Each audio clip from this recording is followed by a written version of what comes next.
My name's Kyle, corporate recruiter with Gerstenschlager Enterprises for the last 16 years. Today we're interviewing several candidates for our supply chain analyst. Hi, I'm Ken Eastman, Dean of the Spear School of Business. Really excited to be here today, applying for something called supply chain management. Not sure what it is, but really thrilled to find out about it and knocking things.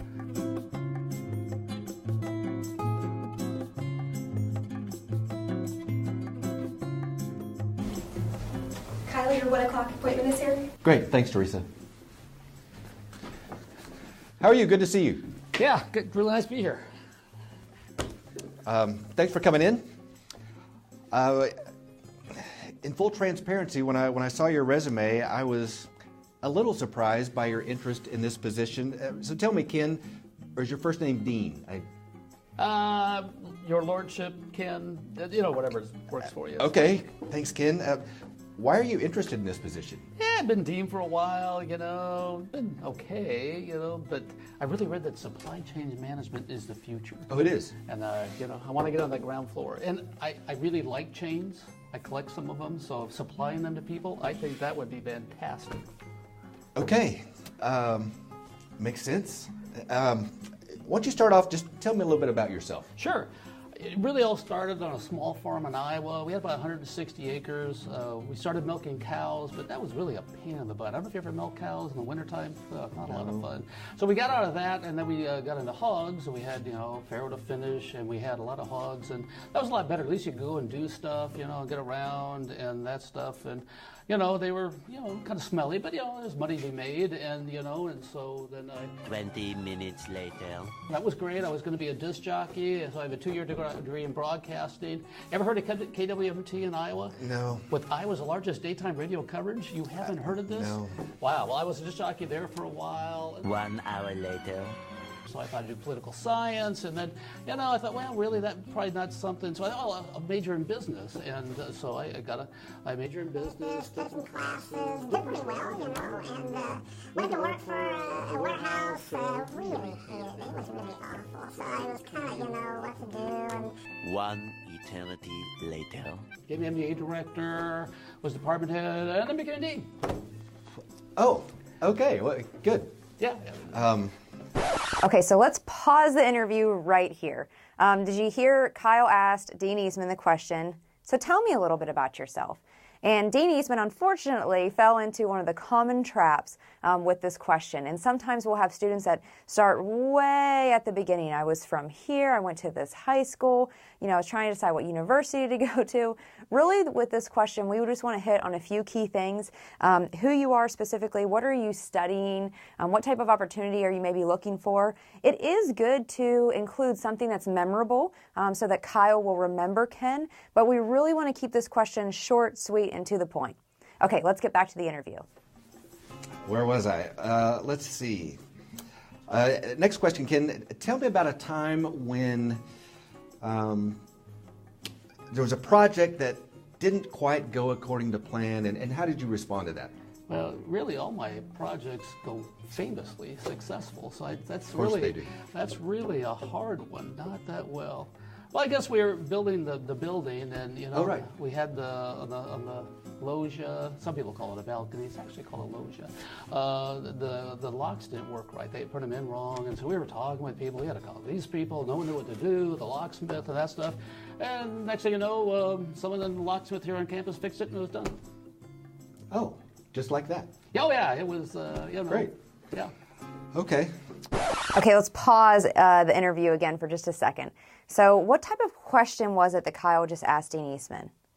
It started with, tell me about a time, which means it's a behavioral-based interview question. So we were really looking for Dean Eastman to answer this question in the STAR model: situation, task, action, and result. So we heard him describe the situation. In fact, he probably spent too much time describing the situation. He, talked about the balcony, and it's really called a loggia, and then talked about the issue with the locksmiths. But it's really hard to even figure out what the task, action, and result was, because he kind of flew through it, right? He said we were having issues, and then, someone called a locksmith on campus, and everything was fine. So maybe a good quick little story, but it doesn't actually help demonstrate what Dean Eastman's skills and abilities were. It didn't speak to what he did in that situation and then what the impact or the result of that was. Okay, let's get back to the interview. Well, good. Thanks so much for coming in. Good to talk to you. We'll be in touch. Really, that's it? Anything else? Hey, well, when will I hear something? We'll be in touch. I don't know the exact I timeline. forgot to ask you, how much does this job pay? Any ballpark, six figures? I've got another appointment. Good to see you. I appreciate your interest. You have my contact I have stuff? all your contact Sure. information. Should I call you or? I will call you. Oh, hey, it's great talking to Ken. Kyle. Kyle. You're Ken. I'm Kyle. Oh, sorry. Yeah. Oh, that's right. Yeah. Okay, thanks a lot. Poor Kyle. It doesn't look like these interviews are getting off to a great start. But notice at the end of that, Dean Eastman went in to talk about compensation and asked how much the position paid. We'll always encourage that you hold those types of questions until we're a little bit further on in the interview process. Okay, let's see who the next candidate is, and maybe this one will go a little bit better. I'm Rick Wilson. I am applying for the supply chain analyst position. I'm liking my chances. I think I'm going to do well. Kyle, your 2 o'clock is here. Oh, perfect. Thanks. Hi, Rick. How are you? Great. Good How to are see you. Have a doing? seat. It is great. I think I will have a seat. Thank you. First, let's start with why don't you tell me about your top 2 strengths, maybe a weakness of yours? Boy, narrowing it down to 2 strengths is real difficult. Well, I understand that. Let me see what I can come up with. One of the things I pride myself on is my free throw shooting after my workout, and today I got back to hitting 80%. So I would consider free throws as one of my strengths. Like basketball? Basketball. Mm-hmm. Okay. About 15 feet, 10 feet and all that. We don't actually have a basketball facility on our campus, but okay, that's what you got. Another strength? Hosted a party, and I came up with a great new drink, a Patriot Sling. 1 part lemon juice, 1 part honey, couple parts rum, all that kind of stuff. And I'm really confident about my bartending skills these days as well. Okay. No, that's good. Let's stop there. You have a weakness that you'd care to talk about?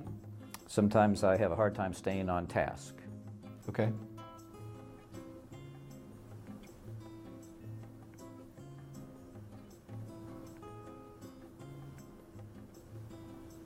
The following Thursday, Got it. And just a hard time staying on task. Yeah, that's what people tell me. I have a hard time finishing it because then I'm on to the next thing. But that's right. That's what a good department head does. Oh no, it doesn't look like this one's going to be going any better.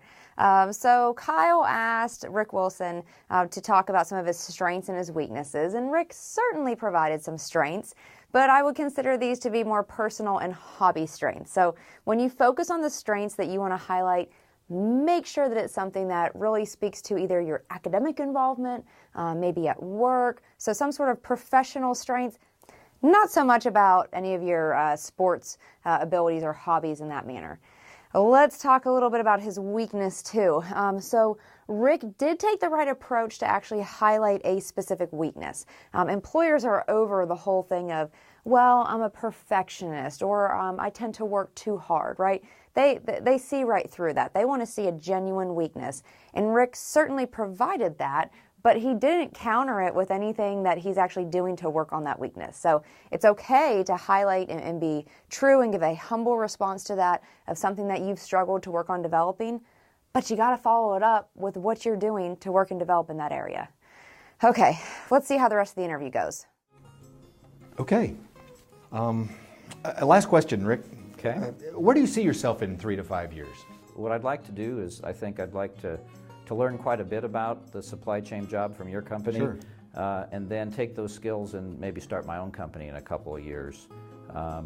And I think that would be, that would be a great career plan for me in the, say, 3 to 5 years. And that's why I'm excited about this opportunity. Okay, so learn all you can here, meet people in the industry, learn our proprietary knowledge, and then go take that and do your own thing. Did I understand that? That's a great summary. Yeah, I think that would Yeah, that would be. I thought I got it. Poor Kyle.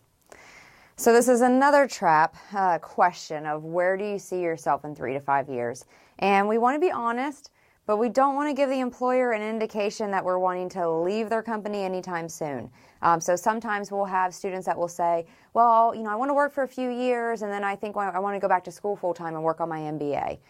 Saying something like that probably isn't going to land you the job.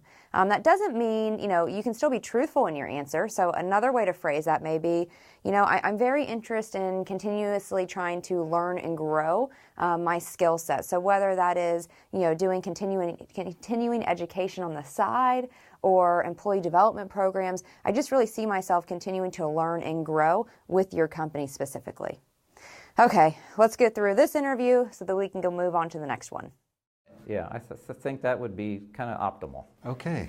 You know what? That's the end of our questions, Rick. Again, I appreciate you coming in. Good to see you, and good luck in the process. Before we're done, though, I do have of course. Just a couple of questions. What kind of pay could we expect in the supply chain analyst area? Actually, you may not need to know what it pays. I'm not sure that'll be relevant to you. But good. I guess I can read between the lines there. That means it's a pretty good paying job. So good to see you. Thanks for coming in. So great to meet you. Hi, my name's Jimmy, and I always introduce myself with just my first name because everybody should know I'm like the Jimmy. And I'm in Professor Urich's people skills class, and he always tells us how to get a job and stuff. So he told me I should interview for this supply chain thing, and I think I'm really qualified for it, and I'm going to crush this interview. Hi, Jimmy. Come on in. Good to see you. Welcome to Gerstenschlager. What's up? Sorry. Yeah, have a seat. What was your name again? I'm Kyle. Good to see you. I appreciate you coming in today. What exactly is the name of your company? I forgot. Gerstenschlager. Gerstenschlager Enterprises. Oh, yeah. Okay, how do I say the name of this company? Gerstenschlager. Gerstenschlager. Ger. Sten. Schla. Ger. Gerstenschlager. It was on the job announcement. I'm sure you've looked at it. Oh, yeah, I looked at it. Okay, good. Yeah. Well, good. Let's jump right in. Tell me a little bit about yourself, Jimmy. Well, what do you want to know? Why don't you decide? Just tell me about yourself. Well, I'm from Flower Mound, Texas, okay. And my favorite color is blue, and I like pizza, and I really like college. It's fun. That's about it. Pizza. Let's jump right into the questions, Jimmy. Tell me about a time when you worked with someone who was difficult to get along with. What'd you do? Well, really, the only time I have to work with people is in Professor Urich's people skills class. And we get put in these groups of 6, and there's always like at least 2 people who are a jerk. And the question is, how do you manage the problem? What was the question again? Working with difficult people. Oh yeah, so the jerks. So what you do is you try to get friends with the other 3 people, and then we try to make the jerks do what we want, because the jerks don't want to meet when we want to meet with them. But if the 4 of us get together, then they have to. So what I do is I charm the other people, so the jerks have to do what we want. Okay, there's probably a lot that I could say about Jimmy's answer there. But again, this is another question that can sometimes be a trap. Every time you're asked to tell about a time, so behavioral-based interview question, but tell me about a time where you experienced conflict with someone. This is not an opportunity to bash someone or call them a jerk or talk about your jerk management philosophy. This is an opportunity to talk about a time when you didn't see eye to eye with someone. What was the specific action? What did you do to try to make amends with that person or to try to work better with them? And then what was the impact or the result of that? So Jimmy didn't really talk about the result or anything like that, but he did kind of bash his team members and talk about the jerk. So we definitely want to avoid ever bashing really anyone in an interview, because it's not a good reflection on your character or judgment as a person. Okay, let's get back to the interview. Okay. It's a pretty good strategy. The jerk strategy. Okay. Yeah, jerk management, I'd call it. Okay, fair enough. How about the next question? What? Give me an example when you were unable to follow through on a commitment. How'd you respond to that? Well, sometimes these group projects, there's 6 group projects in one semester. It's a lot of work. And sometimes, I got a lot of stuff going on. College is hard. It is hard. It's busy, and I barely get my work done. So one time I didn't get my work done. And I told the other people, could you help me? and I use my people skills to convince them that they should do my work for me. And I thought that, I learned that in class, that people skills about getting other people to do stuff. So that's what I did. So delegating, I guess, is... Yeah, delegating's a better word. Yeah, that's exactly what I did. That's one word. I delegated, and I delegated at the last minute, so it was even harder to get them to do it. Ah, well, so you apparently do have some people management skills. Absolutely. People like to do what I tell them to do. Yeah, I can tell.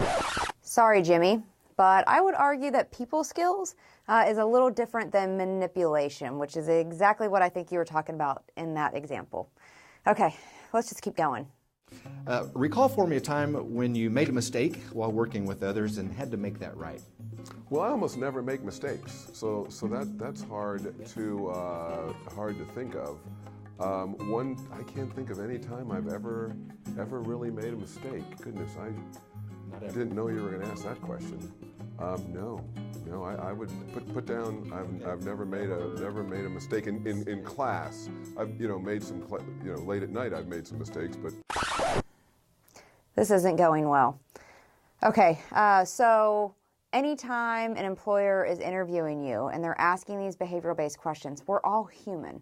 They're looking for a very humble response. We have all made mistakes, and saying that you've never made a mistake can, really have a reflection on your self-awareness, right? So don't be afraid to speak about a time when you made a mistake. The employer's made a mistake, the recruiter has made a mistake.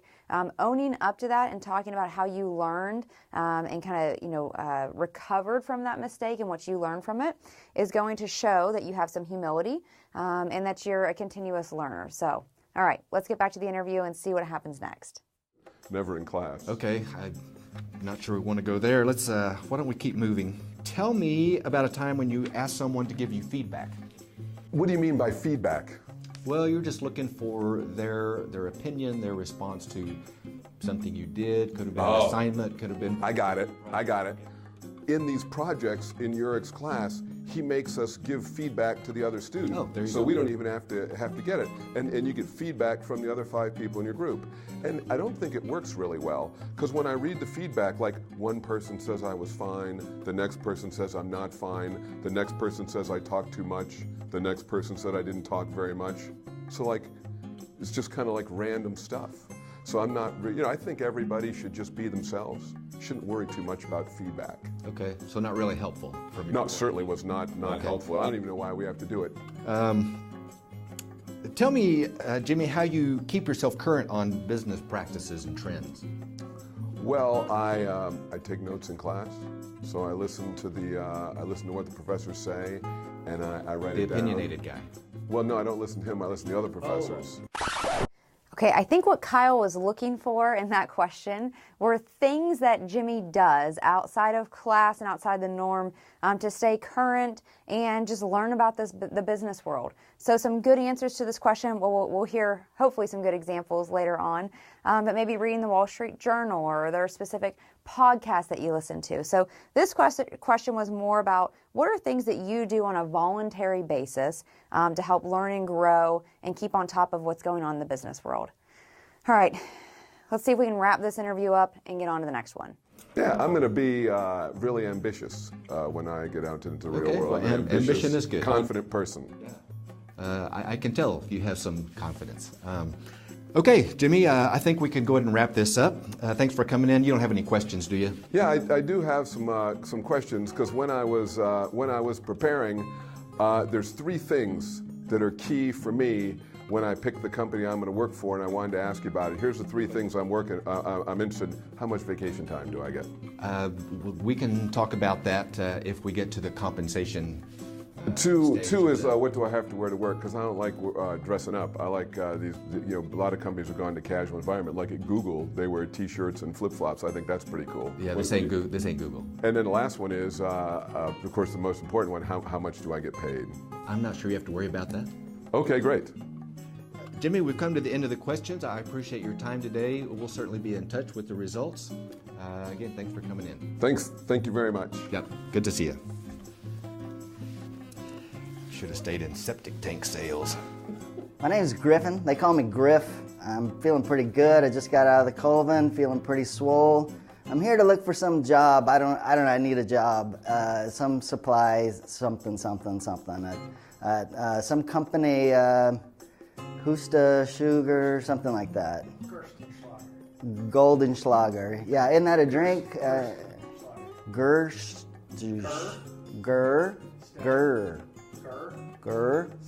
Stan. Schloss. Yeah, got it. Schlager. Yeah. I'm cool with that. I know a lot about that company. Kyle, this one's gonna be quick. Dude, what's up? How you doing? I'm good. I'm sorry I'm a little late. There was some dude hanging around the sink upstairs and I couldn't even get a chance to wash my hands. You're not here for a job interview. Oh yeah, I'm here for that supply thing, you know? No, I'm telling you, you are not here for a job interview. What are you doing? What do you think you're planning to go to work at Abercrombie & Fitch? Keynote speaker at Losers of America convention? Be a roadie at a Nickelback concert? Hey, that was my internship last summer. Sweet. No.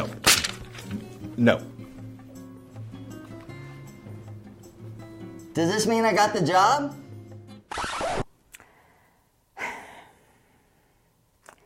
I don't even think I need to debrief that one, do I? Don't do that. I just don't even, yeah.